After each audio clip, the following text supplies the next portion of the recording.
to the channel. Today we're diving into something a little mysterious, a little quirky, and totally fascinating: superstitions. Superstitions are beliefs that might seem odd or even irrational, but they often hold deep cultural meaning and shape people's daily lives in surprising ways. From avoiding the number 13 to wearing red on special occasions, these traditions reveal so much about a culture's history and values. Let's explore some of the world's most interesting superstitions and see what we can learn from them. Who knows, some of these might sound familiar. So, what exactly are superstitions? They're beliefs or practices that people follow to bring good luck or avoid bad luck. Many superstitions are based on cultural traditions, stories, or even old folklore. Some people follow them religiously, while others see them as silly. But they are interesting because they reflect each culture's unique relationship with luck and fate. I find it fascinating how these beliefs started as ancient customs, but over centuries they've stuck around and even become a natural part of everyday life in different parts of the world. Let's start with one of the most universal superstitions: the belief that the number 13 is unlucky. In many Western cultures, the number 13 is associated with bad luck. You'll often see buildings skip the 13th floor or sports teams avoiding the number 13 jersey. But why? Some say it's linked to the Last Supper in Christianity, where there were 13 people at the table and the 13th guest, Judas, betrayed Jesus. Others trace it to Norse mythology, where the mischievous god Loki was 13th guest in feast that led to chaos. Whatever the origin, the number 13 has a long-standing negative reputation, leading to triskaidekaphobia, the fear of 13. I've always found it strange yet interesting how this belief is so strong that we've actually altered architecture and everyday norms around it. Next, we've the common practice of knocking on wood.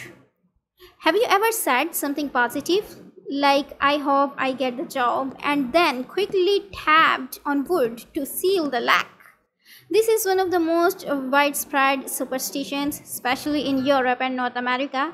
The origins of this belief go back to ancient pagan cultures that widespread trees like the Druids. They believed that spirits or gods resided in trees, so tapping on wood was a way to ask for protection or to avoid tempting fate.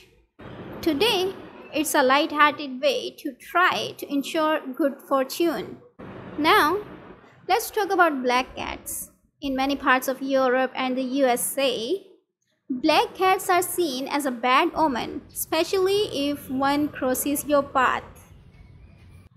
This superstition dates back to the Middle Ages when black cats were associated with witches. People believed that witches could transform into black cats to move around unseen. So a black cat crossing your path was a sign of a trouble. However, it's interesting to note that in other cultures like in Japan and the UK, black cats are actually seen as a symbol of good luck. It just goes to show how the same symbol can mean opposite things in different cultures. I've always loved black cats and feel bad they get such a bad rap in some places. It's cool how something unlucky in one culture is seen as lucky in another. Ever heard that breaking a mirror brings 7 years of bad luck? This superstition dates back to ancient Rome, where people believed that mirrors held a person's soul. If you broke a mirror, It meant you'd fractured your soul, leading a misfortune. The 7 years part comes from the Roman belief that life renews every 7 years. So your soul would need that long to fully heal from the damage.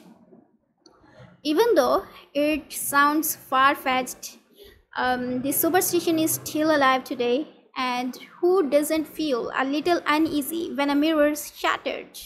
I remember feeling so worried as a kid whenever I accidentally broke a mirror. It's funny how these beliefs stay with us. Another popular superstition is the evil eye.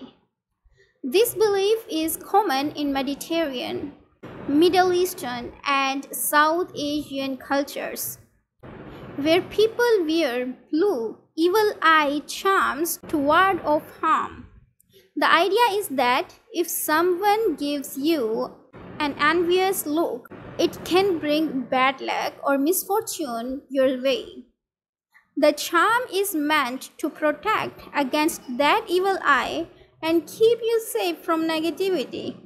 The belief in the evil eye has been around for thousands of years, even has variations like nazar in Arabic cultures, where people often hang blue charms in their homes, cars, or even wear them as jewelry.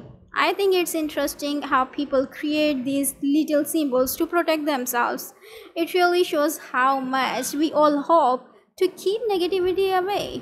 In some cultures, there's a superstition that sweeping at night brings bad luck or will cause you to sweep away your good fortune. This belief is common in many parts of Asia and Africa, where people avoid sweeping or cleaning at night to keep their luck intact. The origin of this belief is likely practical. Back when electricity did not exist, sweeping in the dark could lead to sweeping away valuable items accidentally. But over time, it turned into a cultural superstition about protecting your wealth and luck. I love how this belief was likely based on practically but evolved into something much more symbolic. It really highlights how traditions form from everyday life. Superstitions may seem strange, but they are a fascinating part of human culture that's been passed down for generations. Whether we believe in them or not, they offer us insight into the values, fears, and histories of different cultures. And who knows, maybe there's something comforting about these little rituals, even if they are just habits. Thanks for joining me on this journey into the world of superstitions. If you enjoyed this video, please give it a thumbs up and consider subscribing for more interesting insights into the culture, history, and more. And let me know in the comments, what's the strangest or most interesting superstition you've heard of? Until next time, stay curious.